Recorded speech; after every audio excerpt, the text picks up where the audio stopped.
Setelah ada sholat jenazah, Jamia Jausan Karangampel Indramayu mau melaksanakan sholat jenazah untuk Trans 7 dan Dwi Putri. Mudah-mudahan keduanya hancur. Amin. Allahu Akbar. Allahu Akbar. Allahu Akbar. yang dilakukan oleh para pembela kiai dan pesantren Lirboyo.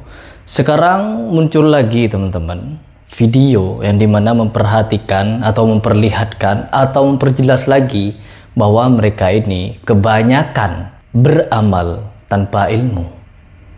Mereka gotong-gotong keranda jenazah bertulisan Trans 7.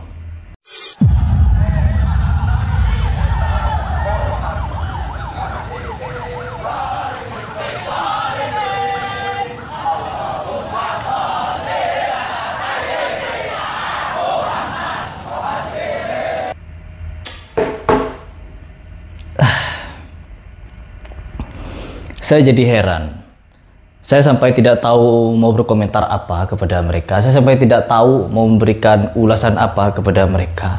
Setiap hari ada saja tingkah yang dimana membuat saya pribadi lucu saja menyimaknya. Yang dimana seharusnya mereka ini ketika melakukan pembelaan terhadap kiai-kiai mereka, santri-santri, pondok-pondok pesantren adalah dengan ilmu. Harusnya dengan ilmu.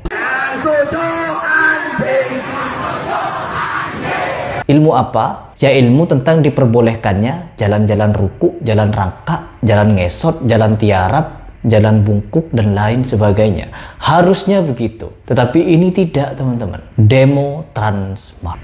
Yang dimana Transmart tidak ada hubungannya sama sekali dengan Trans 7 di demo.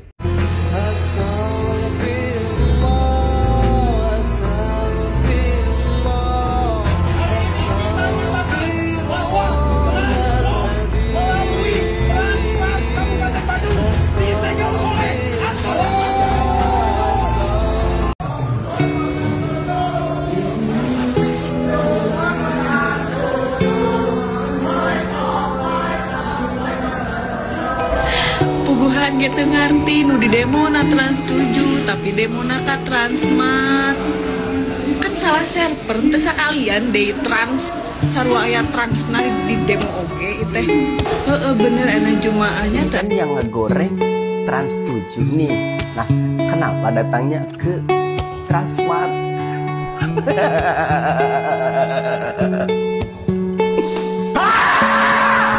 Nggak gitu juga sih maksudnya. Ya, Masya Allah. Disegel. Seolah-olah mereka punya hak untuk menyegel milik orang lain.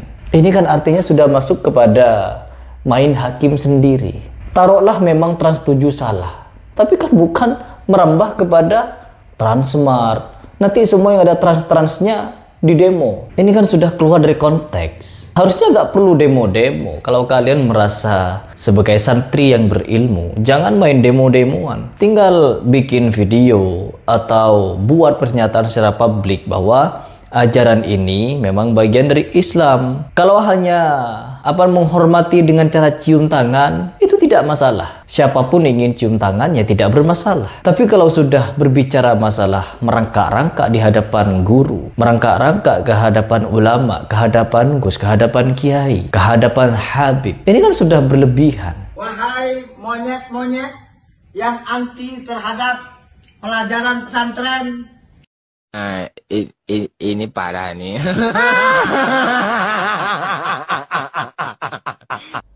Jalan-jalan ngesot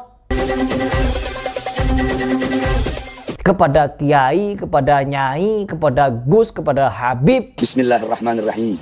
Alhamdulillahirabbil alamin. Arrahmanirrahim. Maliki yaumiddin. Iyyaka na'budu wa iyyaka nasta'in.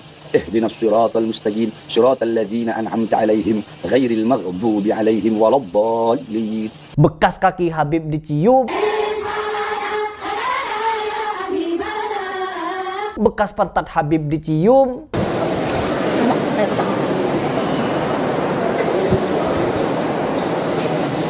Ku Kuburan Habib nisannya dicium-cium.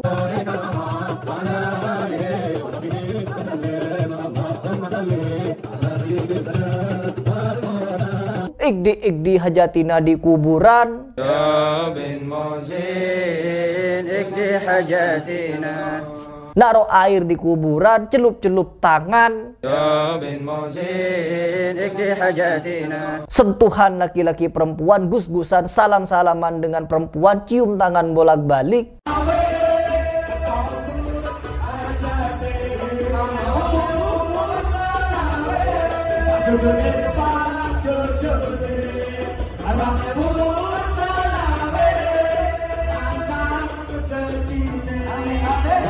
Joget rame-rame.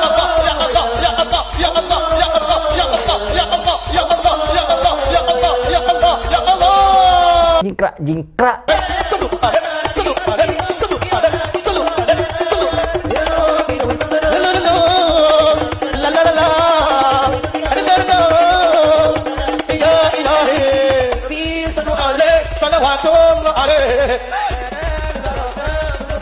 Musik, segala musik ada, dari yang koplo, dangdut, Allahumma shalli wa sallim ala sayyidina Muhammadin, rock, Allahumma shalli ala sayyidina Muhammadin ibbil qulub, metal,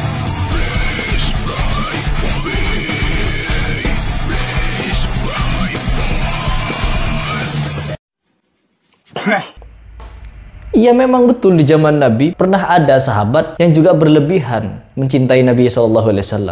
Tapi diberikan peringatan oleh Nabi SAW untuk tidak berlebihan mencintai beliau. Adanya suatu ajaran atau syariat dalam Islam karena adanya pelanggaran, adanya kesalahan. Ya, buktinya seperti khamar. Khamar dulu dibolehkan. Tetapi setelah adanya insiden, adanya suatu kesalahan, hal yang perlu untuk diluruskan, ya diluruskan. Dan dilaranglah itu khamar. Sekarang bagaimana?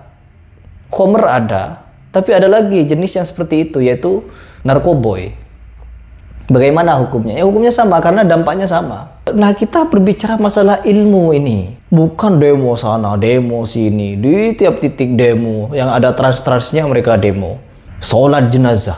Gak ada jenazahnya, disolati. Konyol. Gak mau dijuluki konyol. Pikul-pikul keranda jenazah. Emang dikira pikul-pikulan keranda jenazah seperti itu akan membuat ajaran Islam semakin mulia, semakin hebat, semakin dikagumi sama orang-orang di luar Islam? Makin konyol dilihatnya. Perhatikan beberapa akun media sosial yang di luar Islam membahas Islam. Apa yang mereka bahas? Tentang kasus-kasus yang tidak layak disebutkan. Kasus-kasus asu, kasus-kasus kaum penyimpangan, laki-laki ke laki-laki, kakek-kakek ke anak di bawah umur. Ini kebanyakan sudah.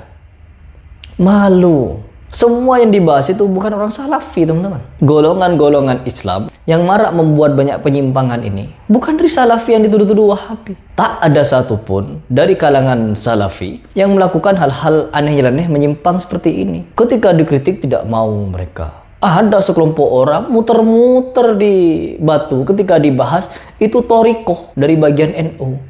Gak boleh dibahas karena NU. Dikiranya itu benar. Dianggapnya itu sesuatu yang hak begitu. Tidak. Transmart di Debo. Sekarang keranda jenazah gak ada jenazahnya. Dipikul-pikul, diarak-arak. Mau dikemanakan? Mau dikubur. Kasihan. Saya melihat mereka itu sebenarnya kasihan. Ingin mengajak mereka berpikir waras, berpikir cerdas. Bukan berarti mereka tidak cerdas. Bukan berarti mereka tidak waras. Tetapi apa? Sudah menyimpang dari kewarasan. Bagaimana sholat jenazah gak ada jenazahnya? Kan sholat jenazah itu isinya doa-doa. Di dalam sholat jenazah itu doa-doa kepada jenazah. Doa kebaikan lagi. Jadi kalau kalian menganggap doa jenazah diarahkan kepada trans 7 yang ada depannya, berarti doa kebaikan. pikul-pikul jenazah, bersolawat kepada Nabi. Bukankah itu kebaikan? Agama ini mengajarkan kebaikan. Beda dengan Habib Rizik Syihab. Barang siapa yang mendukung pemilihan pemimpin daerah, kabupaten, ataupun negara yang mendukung non-muslim, maka apa katanya? Susahkanlah hidupnya, berikan musibah, kirimkan bala, kirimkan azab, kirimkan penyakit yang gak ada obatnya. Ya Allah, jika ada di antara umat Islam yang ada di Jakarta ini, yang sudah dinasehati ulama, sudah dikasih tahu ulama, agar jangan memilih pemimpin kafir, tapi dia tetap bandel ya Allah, dia tetap ngotot ya Allah, maka bikin susah hidupnya, seretkan rezekinya, jangan berkahi nafkahnya, jangan sembuhkan penyakitnya, biar dapat penyakit yang belum ada obatnya, biar susah jalan hidupnya, biar dipecat dari tempat kerjaannya, biar ditinggal lari bininya, biar lakinya kawin lagi, biar anak-anaknya ngelawan sama dia, biar hidupnya tidak bahagia, nggak dapat anak keturunan yang solihin dan solehat, hidupnya hancur-hancuran, nggak ada berkah. Doa-doa buruk yang dimana Nabi SAW meskipun dihina, dicaci maki, dilukai, dikhianati, gak pernah sedikit pun berdoa buruk-buruk kepada mereka semua. Tetap doa Nabi itu tentang kebaikan, malah bersabar. Barangkali kalau mereka tidak ingin mengenal Islam, anak cucu mereka akan masuk Islam. Bandingkan akhlak mereka yang mengaku si paling ahlu sunnah wal jamaah. Dikritik sedikit, marah, emosi, nyegel-nyegel. Seolah-olah mereka bisa nyegel. Enggak. Dikritik sedikit, geruduk sana, geruduk sini. Jauh dari ahlu sunnah sebenarnya. Cuman karena mereka pengakuannya ahlu sunnah. Dan mereka mengaku, yang ngancam saya. Hati-hati Heri Pras kalau mengkritik ulama, kiai kami. Anda sedang berhadapan dengan ratusan ribu santri. Memamerkan jumlah, bukan memamerkan ilmu. Sekalinya memamerkan ilmu, kemarin sudah saya bahas, bukan ilmu, tapi pembenaran dengan dalil-dalil yang sejatinya dalil itu dijadikan senjata, dan senjata itu makan tuan, jadi miris teman-teman. Tapi mereka ya, yang namanya orang sudah hulu, mencintai berlebihan, sesalah apapun ajaran, sebagaimanapun tidak sesuai, ya akan dibela, akan dicari pembenarannya. Kenapa? Sudah dianggap nggak boleh salah. Kalau salah kita harus cari pembenarannya. Kalian saja menyalahkan ulama Mekah Madinah bebas-bebas saja. Masa kita untuk mengkritiki seperti ini gak boleh? Semoga ini menjadi renungan dan dipikirkan baik-baik. Saya sebenarnya kasihan kepada kalian gitu. Agar apa? Agar kembali lagi kepada ajaran yang hak. Jangan mendepankan fanatisme, apalagi gulu. Jangan. Semoga kita semua selalu dalam lindungan Allah Subhanahu wa taala dan selalu mendapatkan hidayahnya. Amin.